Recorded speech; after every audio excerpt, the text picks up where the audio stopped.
Hi guys, welcome to my channel education file. तो इस video में हम पढ़ेंगे टाइप्स ऑफ लीडरशिप के बारे में। तो इस टॉपिक को हम पढ़ेंगे टीचर के कंटेक्स्ट में भी, ठीक है, कि कितनी तरह की टाइप्स होती हैं लीडरशिप की, नेतृत्व की। तो ये पर्टिकुलर टॉपिक है बीएड की classroom management, leadership and excel research में। तो जल्दी से देखते हैं। और अगर आपने चैनल को सब्सक्राइब नहीं किया है तो आप कर सकते हो। चलो, तो ये कुछ टाइप्स हैं लीडरशिप की। पहली है ऑटोक्रेटिक या अथॉरिटेरियन, मतलब सत्तावादी लीडरशिप। डेमोक्रेटिक और पार्टिसिपेटिव लीडरशिप, लोकतांत्रिक। देन है लीजी फेयर या फ्री रेन लीडरशिप। देन है पेस सेटिंग लीडरशिप। देन है पैटर्नलिस्टिक लीडरशिप। तो वन बाय वन पढ़ते हैं इनको। चलो, पहली है ऑटोक्रेटिक या अथॉरिटेरियन लीडरशिप। तो इस तरह के क्लासरूम में, इस तरह की लीडरशिप में टीचर एक्ट करता है मेन डिसीजन मेकिंग बॉडी की तरह, या जिसके पास अथॉरिटी है, ठीक है, और वो वही ऑर्डर देता है। इस तरह की लीडरशिप में वही ड्यूटी असाइन करता है, वही टास्क करता है, मतलब करवाता है, without asking to their student, learners या फॉलोवर्स। ठीक है, मतलब मैंने ऑर्डर दे दिया और वही काम फिर सबको करना पड़ेगा। तो इस तरह की लीडरशिप को कहते हैं ऑटोक्रेटिक या ऑथोरिटेरियन। तो इसकी क्या क्या कैरेक्टरिस्टिक हैं?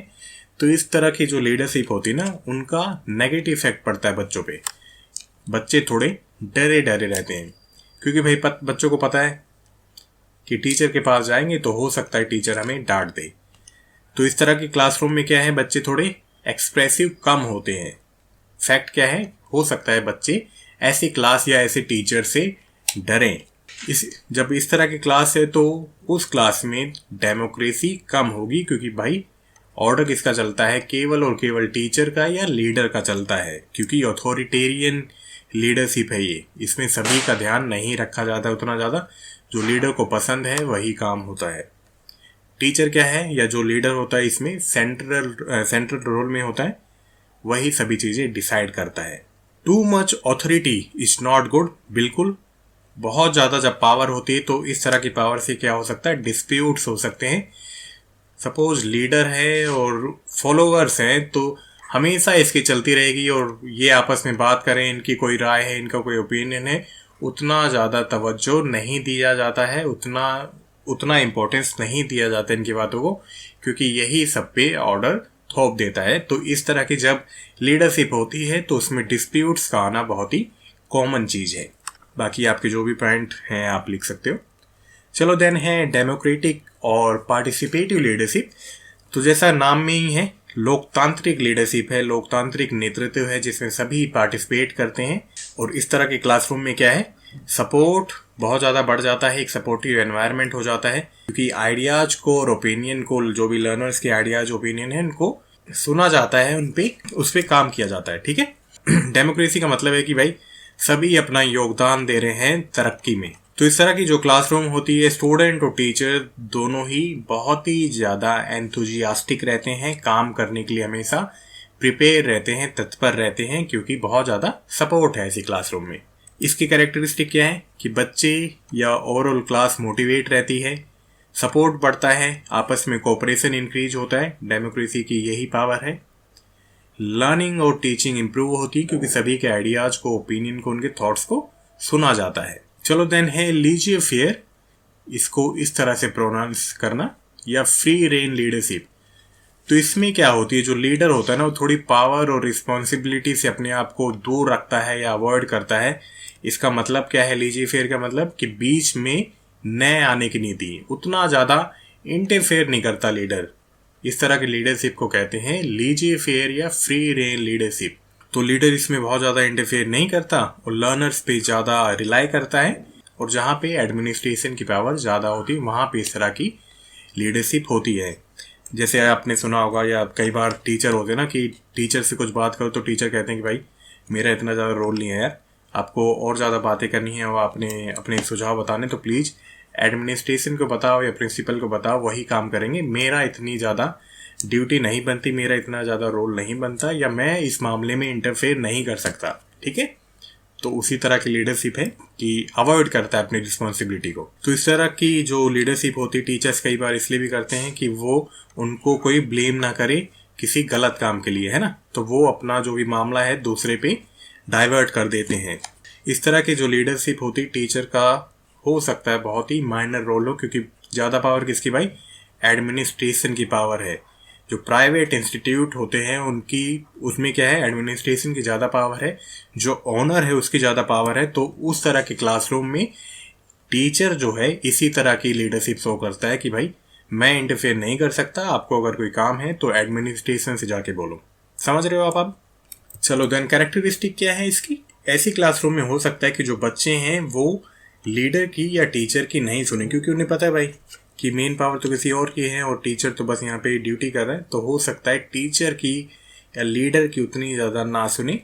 इस तरह की जो लीडरशिप होती है क्लासरूम होगी उसमें सपोर्टिव एनवायरनमेंट हो सकता है थोड़ा कम हो। इस तरह की जो लीडरशिप होती है उसमें जो स्टूडेंट होते हैं, जो फॉलोअर्स होते हैं, उन्हें एक्सपेक्ट किया जाता है कि वो अपनी प्रॉब्लम खुद सॉल्व कर सकते हैं। ठीक है, मतलब ये इस तरह की जो लीडरशिप है ना वो हायर स्टैंडर्ड में या बड़ी क्लासों में ज़्यादा यूज हो सकती है, जहाँ पे टीचर सोचता है कि भाई मुझे ज़्यादा इंटरफेयर करने की ज़रूरत नहीं है, स्टूडेंट इतने बड़े हैं कि वो अपना काम खुद से कर सकते हैं, अपना अच्छा बुरा जान सकते हैं, अनटिल अनलेस बहुत ज़्यादा ज़रूरी ना हो मेरी एडवाइस की। ठीक है, तो इस तरह की क्लासरूम में क्या है, इस तरह की लीडरशिप होती है जिसमें ज़्यादा रिस्पॉन्सिबिलिटी शो नहीं करता है एक टीचर। जैसे रिसर्च में स्टूडेंट होते हैं ना, तो लगभग कई बार ऐसा होता है कि टीचर और स्टूडेंट के बीच में एज गैप बिट उतना ज़्यादा नहीं होता। तो उस तरह की क्लासरूम में क्या है, स्टूडेंट अपना काम खुद से कर सकता है, इसलिए टीचर उतना ज़्यादा इंटरफेयर नहीं करता है। और कई फर्म्स होती हैं जहाँ पे जो मैनेजर है उसे लगता है कि भाई एम्प्लॉय बहुत ही ज़्यादा पोटेंट हैं और अपने काम खुद से कर सकते हैं, तो वहाँ पे भी इस तरह की लीडरशिप शो की जा सकती है। चलो देन है पे सेटिंग। पे सेटिंग लीडरशिप में क्या है, इस तरह के लीडरशिप में जो एक इंडिविजुअल है, जो वो लीडर है, वो एग्जाम्पल सेट करना चाहता है inside and outside of the classroom या जो भी ऑर्गेनाइजेशन है। ठीक है, ताकि वो दूसरे टीचर्स के लिए, दूसरे एम्प्लॉयज के लिए एक एग्जाम्पल का काम करें और सभी उसको फॉलो करें। इस तरह के लीडरशिप में वो एक इंस्पिरेशन की तरह काम करता है। इस तरह के लीडरशिप में जो लीडर्स हैं या जो टीचर्स हैं वो डेडिकेटेड होते हैं, मोटिवेटेड होते हैं, लेकिन अपने काम को ही लेके, इंडिविजुअल वर्क को लेके। इसमें क्या क्या कैरेक्टरिस्टिक है, इस तरह के लीडरशिप में क्या है ना, जो लीडर होता है वो दूसरों पे ज़्यादा ट्रस्ट नहीं करता है और वो खुद से ही खुद का काम करना ज़्यादा पसंद करता है कि भाई मेरा काम ज़रूरी है और मैं उसको अपनी शिद्दत से करूँगा, मुझे दूसरों की ज़्यादा सुननी नहीं है। Getting my point? मतलब दूसरों पे ज़्यादा ट्रस्ट नहीं करता है, वो अपना काम कंप्लीट रखता है, उतना ज़्यादा उसको फ़र्क नहीं पड़ता है कि उसके फॉलोअर्स या उसके स्टूडेंट कैसा बिहेव कर रहे हैं। इस तरह के क्लासरूम में क्या है, हो सकता है सपोर्टिव एनवायरनमेंट उतना अच्छा ना हो, क्योंकि यहाँ पे जो इंडिविजुअल है ना वो अपनी इंडिविजुअल परफॉर्मेंस को शो करने के लिए ज़्यादा काम करता है। समझ में आया पूरा पे सेटिंग लीडरशिप? कुल मिला के क्या है, इंडिविजुअल परफॉर्मेंस को ज़्यादा इंपॉर्टेंस देता है जो भी लीडर है इस तरह की लीडरशिप में। इस तरह की अप्रोच तब अच्छे से काम कर सकती है जब स्टूडेंट मोटिवेटेड हों और खुद से काम कर सकते हैं और जहाँ पे मिनिमम गाइडेंस की ज़रूरत हो। नेक्स्ट है पैटर्नलिस्टिक लीडरशिप, मतलब पितरात्मक नेतृत्व। तो इस तरह की लीडरशिप में क्या होता है, ये बेसिकली इंडस्ट्रीज या ऑफिस में ज़्यादा दिखती हैं, लेकिन स्कूल में भी इस तरह की लीडरशिप दिख सकती है।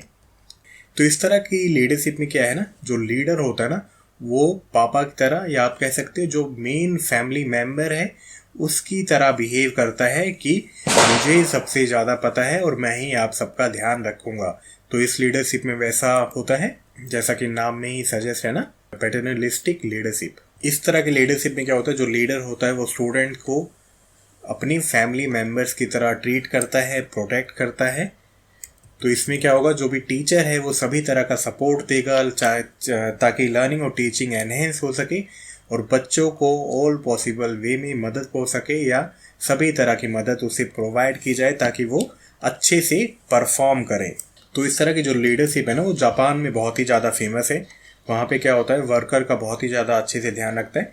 तो वर्कर भी इस बात को समझते हैं और वो हार्ड वर्क करते हैं, क्योंकि उन्हें लगता है कि भाई मेरा जो बॉस है, मेरा जो लीडर है वो अच्छे से मेरा ख्याल रख रहा है, तो मुझे भी उसके बदले में मेहनत करनी चाहिए, है ना। इसका एग्जांपल आप देख सकते हो कि सुपर 30 बैच जो है, तो उसमें क्या है 30 बच्चे सेलेक्ट होते हैं और उनको खाना पीना, पढ़ाई लिखाई सब अच्छी करवाई जाती है। तो उसमें बच्चा भी सोचता है कि भाई जब मेरे साथ कोई मेरे लिए इतना काम कर रहा है तो हमें भी हार्डवर्क करना चाहिए। तो आप देखते हो कि मोस्टली 20 से ज़्यादा बच्चों का IITs में सिलेक्शन हो जाता है, और जो बच भी जाते हैं तो उनका भी अच्छी कॉलेजेस में सिलेक्शन हो जाता है। सिंपल सा मतलब ये है कि इस तरह की लीडरशिप में क्या है, जो लीडर है बहुत अच्छे से ध्यान रखता है बच्चों का, और बच्चे भी बदले में हार्डवर्क करते हैं। तो इसकी कैरेक्टरिस्टिक क्या है? तो इसकी कैरेक्टरिस्टिक ये है कि इस तरह की लीडरशिप मैच्योर स्टूडेंट पे ज़्यादा काम आती है, जहाँ पे बच्चे फीलिंग समझते हैं और उन्हें लगता है कि भाई टीचर हमारे लिए काम कर रहा है या मेहनत कर रहा है, इसलिए हमें भी मेहनत करनी होगी। क्योंकि छोटे बच्चों में तो उतना ज्ञान होता नहीं है, कॉग्निटिव लेवल इतना अच्छा होता नहीं है, तो उन्हें नहीं पता कि कौन बहुत ज़्यादा मेहनत कर रहा है, कौन बहुत कम मेहनत कर रहा है। लोअर स्टैंडर्ड में इसलिए यूज हो सकता है कि बच्चे कंफर्टेबल रहे। आपने देखा होगा जो प्ले स्कूल होते हैं वहाँ पे जो मैम होती हैं बहुत ही ज़्यादा अच्छे तरीके से बच्चों का ध्यान रखती हैं, ताकि बच्चे कंफर्टेबल रह सकें, वो अपने घर की तरह ही उसे समझें। लेकिन कई बच्चे ऐसे भी होते हैं जिनको हमेशा किसी गॉड फादर बने रहना पसंद नहीं आता है। कई बार ऐसे टीचर होते हैं ना, आपको बताते रहते हैं कि ये कर लो, वो कर लो, ये तुम्हारे लिए अच्छा नहीं है, वो तुम्हारे लिए अच्छा नहीं है। तो उस तरह के टीचर्स भी कई बार बच्चों को पसंद नहीं आते हैं। उन्हें लगता है कि भाई घर में तो पेरेंट्स हैं, और स्कूल में भी मुझे एक पेरेंट मिल गए हैं जो कि कुछ ज़्यादा ही मेरा ध्यान रख रहे हैं। तो हर एक जगह इस तरह की या एक तरह की लीडरशिप काम नहीं करती है, वो हम पढ़ते हैं इसमें। देखो समरी में हम ये पढ़ते हैं कि लास्ट में हम यही कह सकते हैं कि एक तरह की लीडरशिप अप्लीकेबल नहीं है हमेशा के लिए। मतलब हर एक टाइम पे आप एक तरह की लीडरशिप नहीं कर सकते हो। हमें अपनी लीडरशिप को एडजस्ट करना होता है, अडेप्ट करना होता है इन फॉलोइंग रीजन्स को देखते हुए। सपोज बच्चों की नीड अलग है, तो बच्चों की नीड अलग है तो हमें अलग अलग वे से लीड करनी होती है क्लास, ठीक है। देन है इंडिविजुअल डिफरेंसेस। बच्चों के इंडिविजुअल डिफरेंसेस हैं तो उनके बेस पे भी लीडरशिप या नेतृत्व तो बदला जा सकता है। छोटे बच्चे हैं, उनकी नीड अलग है तो उनको हमें अलग ढंग से संभालना होता है। बड़े बच्चे हैं, उनकी नीड अलग है तो उनको अलग ढंग से लीड करना होता है। देन है सिचुएशन। नॉर्मल क्लासरूम में आप दोस्त बन के लीड कर सकते हो, लेकिन अगर बिहेवियर डिस्टर्बेंस है तो आपको एक ऑथोरिटी ऑटोक्रेटिक मेथड अपनाना होगा लीडरशिप का, कि भाई who is the boss, teacher is the boss in the class, है ना। तो वहाँ पे टीचर को एक ऑटोक्रेटिक मैनर में बिहेव करना होता है। तो सिंपली हम ये कह सकते हैं कि one size not fit for all, कि एक साइज सभी के लिए एप्लीकेबल नहीं है।